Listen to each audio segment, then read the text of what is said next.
안녕하세요. 네, 오늘은 두 번째 강인데요. 그려진 꿈의 문학이라고 제목을 붙여봤어요. 사실 꿈이라고 하는 것이 범위가 워낙 커서 많은 것들 여기다 포함시킬 수 있는데요. 좀 명확하게 꿈이라고 볼 수 있는 것들을 따로 묶어서 이렇게 살펴보도록 하겠어요. 그래서 지금 보여드리는 거는 왕자가 꿈꾼 도원, 혹은 또 왕과 문인이 꿈꾸었던 농촌, 또 선비가 꿈꾸었던 그들의 어떤 사적인 공간, 혹은 또 우리 잘 아는 장자의 나비꿈 같은 것도 있고요. 또 선비가 꿈꾼 독서, 이제 이건 좀 다른 의미로 넣었고요. 또 왕의 비전이나 왕이 꿈꾼 번영, 그들의 영토, 그래서 풍속화까지 여기서 한번 다뤄보도록 하겠어요. 이거 잘 알고 계시는 그림이죠? 안견의 목류도원도예요. 우리나라 조선시대에 3대 화가를 꼽아라, 4대 화가를 꼽아라 할 적에 반드시 들어가는 이름이 안견인데요. 그런데 작품은 아쉽게도 이거 하나예요. 그러니까 안견의 진작으로는 이 작품 하나인데, 지금 안견은 조선 전기의 가장 훌륭한 화가였다고 알려져 있거든요. 그런데 이 유일한 작품마저도 우리나라에 없고, 보시는 바와 같이 일본에 있는 한 대학교, 이렇게 소장되어 있습니다. 저도 이 작품을 진작을 봤다고 자부할 수가 없어요. 이미 일본에서는 이미 10여 년 전에 좋은 모작을 만들었다고 하고요. 우리나라에 올 적에 그것이 오는 경우도 있다고 이렇게 합니다. 근데 모작을 만든다고 하는 건 대단한 기술이에요. 우리 아직 그런 기술이 넉넉하지 않거든요. 그러니까 한편으로는 남의 나라가 잘 보관되고 있는 셈인지도 몰라요. 작품 사이즈 한번 보세요. 그렇게 큰 작품 아니에요. 그리고 보시면은 그림이 시작되는 부분은 지금 여러분들 보시는 저 화면이 그림의 전체 화면이고요. 저 뒤로 안평대군이 쓴 글이 이어집니다. 그리고 이 작품뿐만이 아니라 여기에 붙여진 많은 시들이 같이 보관돼 있어서 사실은 엄청나게 큰 두루마리를 형성하고 있어요. 목류도원도를 이해하기 위해서는 우리가 아주 오래된 문학작품을 하나 읽어봐야 되는데요. 그게 제가 여러분들에게 나눠드린 그 유인물의 첫 번째 것이에요. 보시면 도잠의 도화원기라고 되어 있는데, 지금 여기 화면에 보시는 바와 같이 도잠은 곧 우리한테 도연명이라는 이름으로 더 잘 알려져 있는 분이세요. 몇 세기 사람이 아주 오래전 사람인데, 이 사람의 글이 조선시대 내내, 그리고 이 사람이란 존재 자체가 아주 가장 사랑을 받았던 그런 사람 중에 하나였어요. 그렇다고 이 사람이 특별한 일을 한 게 있느냐? 별로 없습니다. 특별한 일을 한 것도 없고, 근데 다만 아주 사람들이 기억에 남을 만한 그런 문학작품을 남겼고, 그 문학작품들이 사람들의 꿈을 건드리는 그러한 작품들이었는데요. 지금 보시는 게 그 중에 하나예요. 무릉도원이라고 하는 말이 여기서 나왔습니다. 이 글을 이제 읽어보시면은 이것이 도연명이 지은 글인지 아니면은 무엇을 기록한 글인지 읽는 사람도 항상 혼동을 일으키게 하는 그런 스타일의 글이에요. 제목은 도화원기 해서 도화원을 기록하노라 했어요. 맨 마지막에 그 기자는 기록한다는 뜻이거든요. 그래서 기록문에 사용하는 그런 문체입니다. 진나라 태원 때 무릉에 어부가 살았다. 그는 물결에서 길을 잃었는데 얼마나 갔는지 모르다가 호련히 복숭아꽃 가득한 숲을 만났다. 수백 걸음 되는 거리를 노를 저어 가 보았더니 온통 복숭아 나무뿐 다른 나무가 없었고 풀향기가 좋았으며 떨어지는 복숭아 꽃잎은 이리저리 흩날렸다. 어부가 이를 신기하게 생각하여 복숭아 숲이 끝나는 곳까지 가보고 싶어졌다. 숲이 다 끝난 곳은 시내가 시작되는 곳이었다. 라고 되어 있죠. 여러분들 이 글의 제목 도화원기 한번 다시 보시면은 도화 그리고 원자가 근원 원자죠. 이거 자칫 정원할 때 원자 이렇게 쓰시는 경우 있는데 절대 아니고요. 이제 근원 원자라는 건 도화꽃의 그 꽃잎이 시작하는 곳이란 뜻이에요. 시냇물에 그 꽃잎이 떨어져서 그것이 이제 시작되는 곳이란 뜻입니다. 그 발성도 참 낭만적이라면 낭만적이고요. 그리고 이제 그 꽃잎이 시작되는 곳까지 갔더니 곧 작은 산이 나타났는데, 여러분들 그 복숭아 꽃잎 막 이렇게 벚꽃잎 이런 거 떨어지는 거 보셨잖아요. 그렇게 꽃잎이 떨어지니까 이제 물에 그 꽃잎이 가득 떨어져 내려오는 그런 상황이었을 겁니다. 이 산에는 작은 동굴이 있었고 그 안에서는 불이 어른거렸다. 어디인가에 새로운 공간으로 들어갈 때는 이렇게 어떤 작은 곳을 뚫고 들어가야 되는 거예요. 우리 해리포터에 보면은 거의 보이지 않는 곳으로 뚫고 들어가고요. 옛날 글들에 보면은 이제 또 한 번 나옵니다. 이렇게 백엔모의 어느 구멍으로 들어가면은 새로운 세계가 펼쳐지고, 여러분들이 그 좋은 곳으로 들어가기 위해서는 구석구석을 잘 살펴야 돼요. 구멍이 어딘가에 있을 수도 있는 거예요. 어부가 배에서 내려 동굴 안으로 들어갔다. 입구가 좁아 사람이 겨우 지나갈 수 있었다. 다시 수백 걸음을 더 가니 넓게 트인 곳이 나왔다. 그래서 지금 노랗게 제가 그 색깔을 바꿔놓은 이 글이 바로 이 어부가 도착한 그 무릉도원의 모습인데요. 이거를 가만히 읽고 있으면은 전 이걸 타이핑할 때마다 약간 눈물이 돌아요. 그러니까 이렇게 좋은 사회가 진짜 우리가 만들 수 있는 사회인가 하는 생각이 드는데, 사실 그들에게 그게 꿈과 같은 사회였던 거예요. 땅이 너르고 평평하였고 집들이 잘 정돈되어 있었다. 기름진 논과 밭에 아름다운 연못, 뽕나무 숲, 대나무 숲이 있었다. 밭 사이에 길이 사방으로 통하여 있고 닭 울고 개 짖는 소리가 여기저기서 들렸다. 우리 지난 시간에 닭과 개 얘기 한번 했었죠. 닭과 개라고 하는 그 동물들은 우리 문명사 속에 아주 친숙하게 계속 있었던 농경사의 동물이었던 것 같아요. 먹이를 제공하기도 하고요. 그렇죠? 오가며 농사짓는 것이나 남녀의 의복이 모두 바깥 세상과 같았고 머리털럭 아직 노란 어린애와 수염을 늘어뜨린 노인이 모두 어울려 즐거워하였다. 이렇게 어린아이와 노인이 모두 즐거운 사회, 이제 이런 사회였던 거예요. 그 남녀의 의복이 바깥 세상 같았다는 거는 지금 이것은 숲속에 있는 곳이기 때문에 이제 바깥 세상은 이제 숲 밖에 지금 어부가 사는 곳을 말하게 됩니다. 그들은 어부를 보고 놀라며 어디서 왔는가 물었다. 어부가 예를 갖추어 곡진이 답하였다. 그들은 어부를 집으로 초청하여 술상을 차리고 닭을 잡아 식사를 대접하였다. 바깥 세상에서 사람들이 들어왔다는 소식을 들은 마을 사람들이 모두 와서 자세히 물었다. 그들은 말했다. 돌아가신 할아버님 때에 진나라의 혼란한 시절을 피하여 진시황의 폭정을 피하여, 이런 얘기입니다. 처자와 마을 사람들과 함께 세상과 단절된 이곳으로 왔답니다. 그리고 다시는 세상에 나가지 않았으니 외부 사람들과 왕래가 끊겼답니다. 그리고 물었다. 지금은 어느 시대입니까? 그들은 진나라 다음에 한나라가 있었는데요. 한나라가 있었던 것도 모르고 있었으니 위나라 진나라는 말할 것도 없었다. 지금 현재는 이 마지막에 진입니다. 이에 어부가 알고 있는 것을 자세히 말하자 모두들 탄식을 하였다. 다른 사람들도 어부를 데려다 술과 음식으로 대접하였다. 라는 걸로 사람들이 풍족하게 지내고 있고 마음씨도 이렇게 여유가 있는 걸 볼 수가 있어요. 그리고 어부는 여러 날을 잘 머물렀죠. 그 돌아가겠노라 인사를 하였더니 마을 사람들 중 한 사람이 어부에게 말하였다. 바깥 사람들에게 알릴 일이 못 됩니다. 우리를 바깥으로 공개하지 말아주세요. 이 말이에요. 여러분이 어부라면 어떻게 하셨겠어요? 어부는 그곳을 나와 배를 타고 오면서 왔던 길을 되돌아오며 곳곳에 표시를 해두었다. 왜 그래요? 알리기 위해서. 마을에 돌아와 곧장 태수를 찾아가 사정을 아뢰었다. 태수는 즉시 사람을 보내어 어부가 온 길에 표시를 따라가도록 하였으나 끝내 그를 잃고 찾지 못하였다. 한 선비가, 유작이라는 선비가 인품이 높은 선비였다. 이 이야기를 듣고 진심으로 기뻐했던 거야. 그런 마을이 있구나. 찾아 나섰으나 결국 찾지 못했고 병들어 죽었다. 이후로는 어부가 배되었던 곳을 다시 묻는 사람이 없더라. 이렇게 글은 끝납니다. 그래서 이 글을 읽어보면은 이게 허무맹랑한 얘기가 아니라 뭔가 그럴듯하고 뭔가 어부가 어떤 곳을 보고 왔을 것이라는 생각이 들고 그런 곳에 가서 살고 싶고 그곳을 찾아가 보고 싶다는 생각을 안 할 수가 없게 돼요. 지금도요, 이거 학회가 있어요. 도원 학회에서는 그곳이 지역이 어느 지역이 있는지, 그때 살았던 민족이 어느 종족이었는지, 지금 그들은 어떻게 흩어져 있는지를 연구하고 있고요. 우리나라 정약용 선생님도 이 글에 대해서 그것이 실제였을까라고 생각하고 거기에 관련된 글을 쓰고 계십니다.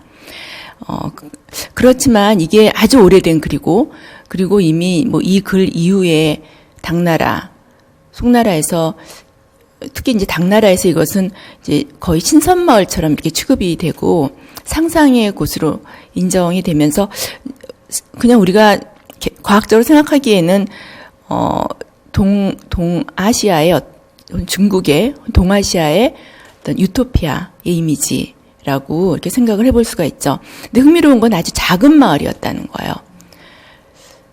이런 작은 마을에 사람들이 소수의 인원이 모여서 이렇게 이상적인 사회를 오랫동안 유지할 수 있는가 하는 거는 사실 생각해 볼 문제예요.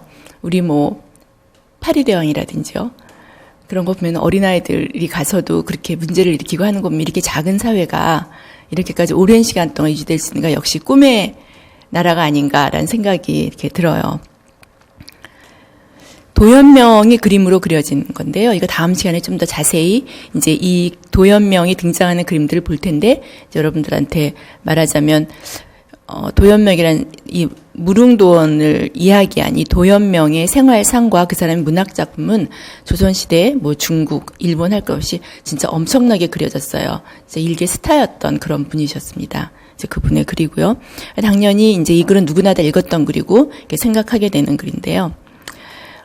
도연명이 이렇게 그려지는 것은 이 도연명이 제가 도연명이 별 한 일이 없다 그랬죠. 말단 직장을 다니다가 그 윗사람한테 굽신거리는 게 싫어서 그걸 그만두고 고향으로 돌아가서 이렇게 글을 썼던 그런 분이에요. 그래서 이제 고향으로 돌아가는 모습, 고향에 돌아가서 이렇게 술 먹고 앉아 있는 모습 이런 것들이 그림으로 그려지고 사랑을 받았습니다. 자, 이것이 이제 도연명이 이런 중국의 이런 그 커다란 파양호를 지나서 이제 고향으로 돌아갔다. 근데 지역적으로는 이 지역이 되거든요. 자, 안견의 목류도원도는요, 제가 여기에다가는 그 안견의 글을 따로 옮겨 드리진 않았는데요. 안견은 지금 그림 제목에 그대로 보시다시피 그 꿈의 도원을 다녀간 그런 그림을 그린 건데 이 꿈을 꾸신 분은 안평대군이에요. 안평대군은 안견하고 같은 시대에 살았던 왕자예요. 세종대왕의 아들이니까. 그리고 이 안평대군이 꿈꾼 도연명의 이야기. 그러니까 안평대군은 꿈속에서 도원에 들어갔다는 그런 꿈을 꿨던 거예요. 그러니까 안평대군이 살았던 시대는 도연명이 살았던 시대로부터 1000년 뒤죠. 1000년 뒤에 그 자신도 도연명이 생각하고 꿈꾸었던 바로 그런 곳을, 그런 아름다운 사회를 내가 꿈꾸었다라고 이야기를 했습니다. 꿈을 정말로 꾸었는지 아닌지 우리가 증명할 길은 없고요. 안평대군은 그런 꿈을 꾸었다고 하고 그 꿈의 내용을 이렇게 적고 있어요. 1447년 초여름쯤 되겠죠. 음력으로는 1, 2, 3월까지가 봄이고요. 4, 5, 6은 여름이에요. 그래서 5, 6월에 아기 낳는 이런 얘기를 하는 게 이제 한여름이 되는 거니까 이건 아주 날이 좋을 때 4월입니다. 그래서 꿈에 들었는데 호련히 박팽년과 더불어서 이제 산속을 가고 있죠. 가다가 보니까 산관 야복의 사람이 나타나서 인사를 합니다. 곧장 가시면 도원입니다. 라고 안내를 해줘요. 그래서 박팽년과 채찍으로 말을 몰아서 숲속을 굽이굽이 지나서 이제 도원으로 가고 있는 자신의 모습을 이렇게 형상화하고 있어요. 내가 이런 꿈을 꿨다. 근데 보시면은 그 무릉도원에 찾아갔던 어부의 모습과는 상당히 다릅니다. 안평대군 일단 산길을 갔고요.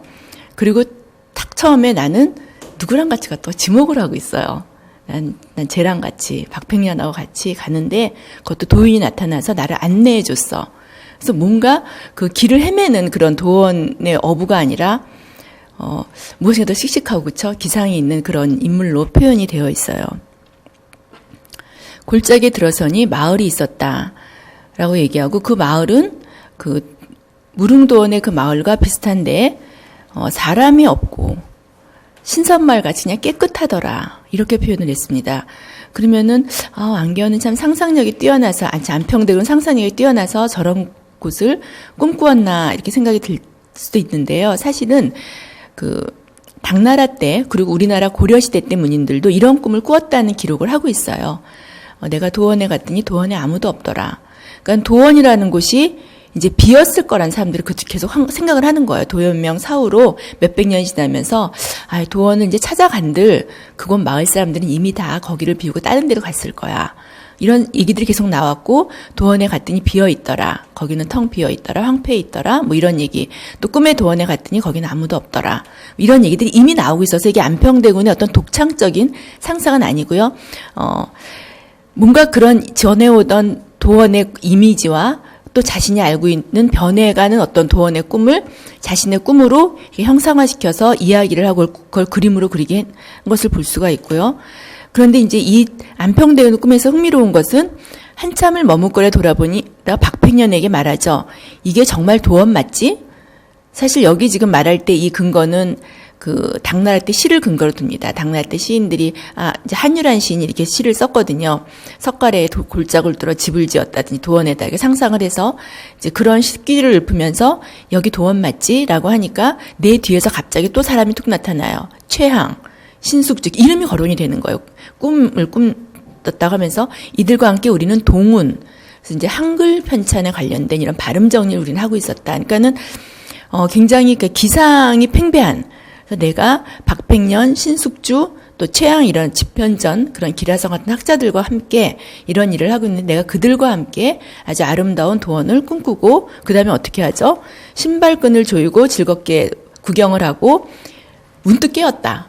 돌아오는 방법이 간단합니다. 딱 게임으로 돌아왔다. 이렇게 이야기가 이제 꿈에 대한 이야기가 끝나고 그 자신의 꿈을 사람들이 기억해 주기를 바란다고 했고요. 그리고 많은 사람들이 자신의 꿈에 대해서 이야기를 해주길 바란다고 안평대군이 썼고요. 뿐만 아니라 이제 안견을 불러다가 그걸 그림으로 그리게 했습니다. 내가 이런 꿈을 꿨으니 너는 이 꿈을 좀 그림으로 그려달라. 그래서 이제 안견은 사실 꿈속에 들어가 보질 못했잖아요. 그러니까 이제 안평대군의 그 꿈의 내용을 듣고 이렇게 그림으로 그렸는데 뭐 기록에 의하면은 안견이 꿈의 내용을 뭐 나흘 만에 완성을 했다. 그래서 안견이 상당히 그 재주가 뛰어난 화가다. 뭐 이렇게 얘기를 하고 있는데요. 우리가 뭐 회화사 수업을 배운 것이 아니니까 여기서 이 아주 독특하면서 약간 고전적인 이런 산수화 기법에 대해서 자세히는 말하기 어렵겠고요.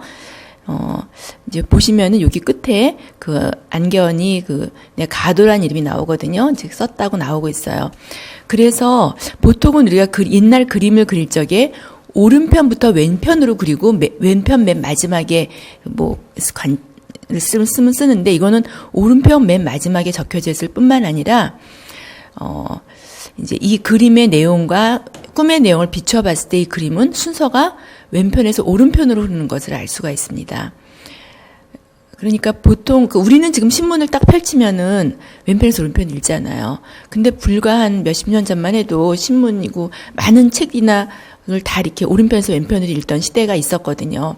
글도 그렇게 다 쓰셨고, 더군다나 이 15세기의 분들은 모든 것들이, 모든 그 어떤 시각적인 흐름이 오른편에서 왼편으로 흘러가던 시대의 분들인데, 이런 분한테 딱 그림을 펼치기를 왼편에서 오른편으로 흘러가는 그런 그림을 그렸다는 거는, 글쎄, 왜 그랬을까? 제가 한참 뭐 이유를 모르겠는 거예요. 근데 이제 안견이 사흘 만에 꿈을 그리겠다고 하면서 방향을 바꿔서 그렸다. 근데 제가 한번 이렇게 미국의 박물관을 돌다가 필라델피아 뮤지엄에 가면은 듀생 방을 따로, 듀생이라는 여러분들 아세요? 화장실 변기를 탁 전시하면서 이걸 셈이다 뭐 이렇게 아주 기발한 화가인데 현대 미술사에서는 상당한 위치를 차지한 화가입니다. 그래서 그 화가의 방을 따로 마련했는데 그 방에 들어갔더니 그림 하나 거꾸로 걸려 있어요. 그래서 이제 근데 그 화가가 이제 똑바로 그려서 거꾸로 그렸는지 우리는 알 수가 없어요. 근데 그림을 거꾸로 이렇게 걸어놓은 거예요. 그게 이제 작품의 끝이에요. 거꾸로 걸므로써 그 작품이 끝나는 거예요. 근데 그거를 볼 적에 저는 묵류도원도가 생각났었어요. 뭔가 방향을 뒤집는 거. 뭔가 현실이 아니라 약간 몽롱한 꿈을 그리기 위한 하나의 어떤 고안이 아니었을까. 그렇지 않다면 이 시대에 이렇게 방향을 뒤집는 일이 쉬운 일이 아닌데요. 그래서 지금도 어떤 선생님은 방향을 뒤집을 리가 없다. 안경은 똑바로 그렸는데 우리가 거꾸로 보는 것일 뿐이다. 이렇게 주장하시는 선생님도 계십니다. 근데 이렇게 글이 이쪽으로 쓰인 걸 봐서는 분명히 안견이 그림을 이렇게 그린 것이고 뿐만 아니라 안평대군이 이 그림이 완성된 뒤에 이렇게 많은 사람들을 불러서 집현전 학자들을 불러서 이 그림에 대해서 시를 쓰게 하거든요. 근데 그때 이제 가장 긴 시를 아주 착실하게 쓴 인물이 신숙주인데요. 그 신숙주의 시가 그림을 쭉 묘사하고 있는데 그림 묘사를 이렇게 왼편에서 오른편으로 쭉 이어지면서 묘사를 합니다. 그래서 이제 우리도 그림을 이렇게 왼편부터 보게 되는데요. 이제 이것은 우리가 해석하기에 그래요. 이제 꿈속에서 이제 깊은 야산으로 들어가기 그 전 단계. 그래서 이제 이 부분으로 또 다시 가면은 이제 깊은 야산을 이제 그린 부분이에요. 그래서 그림이 작은 것에 비하면 붓질이 상당히 섬세한 것을 볼 수가 있습니다. 조선 전기의 어떤 회화적 기법인데요. 우리가 이제 앞으로 뭐 정선의 금강산도란 이런 걸 보면은 그 붓질의 방법이 달라지는 것으로 확연히 볼 수 있습니다. 여기 동굴이 그려져 있어요. 보이시나요? 말하자면 여기서 또 보시면은 여기선 동굴이 여기로 옮겨지게 되는데, 그러면 이제 전체 화면에서 동굴이 어디 있는지 찾아보실 수 있겠죠. 여기 이렇게 한 중앙에 동굴이 있으니까는 지금 산을 이렇게 휘감아서 동굴 내서 이제 여기서부터는 도원이 이제 펼쳐지게 되는 겁니다. 그래서 도원의 모습을 한번 보면은요, 저는 이 그림을 자세히 이렇게 가까이서 보지 못했고, 또 그림이 왔을 적에, 전 호황길러리 왔을 적에 잠깐 봤는데 너무 어두워서 그림을 펼쳐보기 좀 어려웠어요. 봐도 잘 안 보이더라고요. 근데 저는 뭘 보고 싶었냐면은, 사실 목류도원도 얘기를 많이 하면서 서울대 그 근대 문학사의 아주 훌륭한 선생님으로 김윤식 선생님이라고 계세요. 근데 그분이 쓰신 책 중에 이 목류도원도를 일본 천리대학교에 가서 펼쳐보셨던 그 자신의 경험을 에세이로 쓰신 글이 있는데, 그 사람들이 그 글을 잘 못 보는 것 같아요.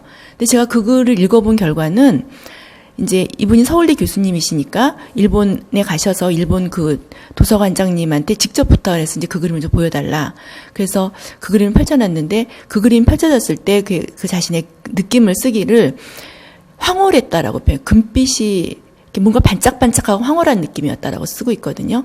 그래서 가만히 보면은요, 여기 보면 이렇게 약간 빛나는 느낌이 들죠. 그러니까 여기에 무슨 그런 반짝반짝하는 그런 느낌이 들게끔 이렇게 약간의 그 금리 같은 걸 썼든지 그런 가능성은 얼마든지 있어요. 왜냐하면 이게 조선 전기 그림이고요. 이전에 고려시대는 그 불화가 모든 테두리를 다 금리로 둘렀기 때문에 금이랑 은 쓰는 거는 아주 보편적인 그림 그리는 방법이었거든요. 그러니까 충분히 가능합니다. 그리고 이제 그 책에 보면은 주황색, 분홍색 같은 그런 아주 예쁜 색들이 가득히 점점이 이렇게 도화를 그리고 있었다라고 표현을 하고 있고, 또 안평대군의 글에 보면은 이제 여기 황혼이 물들고 있었다라고 이렇게 표현을 하거든요. 그러니까는 저녁 노을이 들면서 그 아름다운 꽃이 그려져 있는 이제 그런 화면이 됩니다. 그래서 말하자면 우리나라 조선시대 그림 중에 보기 드물게 아주 화려한 그런 화면이었을 거라고 생각을 해볼 수가 있어요. 근데 비단이라고 하는 것은 시간이 지나면 색이 누렇게 변해야하기 때문에 이것이 좀 더 밝은 색의 비단이었을 적에 그 색이 말하자면 이게 수묵화가 아니고요. 계속 수묵화로 그려지다가 도원에 와서는 채색이 베풀어지는 이제 그런 아주 독특한 그림입니다. 지금 이제 도원이 여기가 되는데, 이 그림을 이제 실제로 보면은 그 주황빛, 분홍빛 같은 거 점점이 찍히고 거기다가 연두색의 그 잎사귀까지 다 넣어서 그 도원을 아주 화사하게, 그러면서 전체적인 분위기에 이게 너무 튀어나지 않게끔 이렇게 그려진 그림인 걸 볼 수가 있어요. 그리고 보시면은요, 여러분들 메비우스 띠같이럼 이렇게 약간 휘어져 있는 그런 공간 구성을 볼 수가 있는데요. 지금 저쪽은 측면을 그렸다면은요, 이것을 휘으면서 이쪽 도원에서는 지금 위에서 내려다보는 식으로 그렸을 뿐만 아니라 이 도원은 동굴을 들어가서 나타나는 공간이기 때문에 이 전체가 어떤 동굴 속에 휘감겨 있는 듯한 좀 이렇게 드러나지 않고 숨어있는 공간을 표현하는 이제 그러한 표현을 잘 쓰고 있어요. 도원도라고 하는 그림이 이렇게 그려지는 경우보다는 이제 조금 이따 또 보시기도 하겠지만, 진짜 그 무릉도원, 어부가 찾아갔던 무릉도원을 그린 그림은 상당히 그 예가 많거든요. 그런데 이 안평대군이 꿈꾼 목류도원을 그린 안견의 이 도원도는 그 어느 도원도 못지않는 동아시아에서 아주 걸작이고 화사한 그런 그림입니다.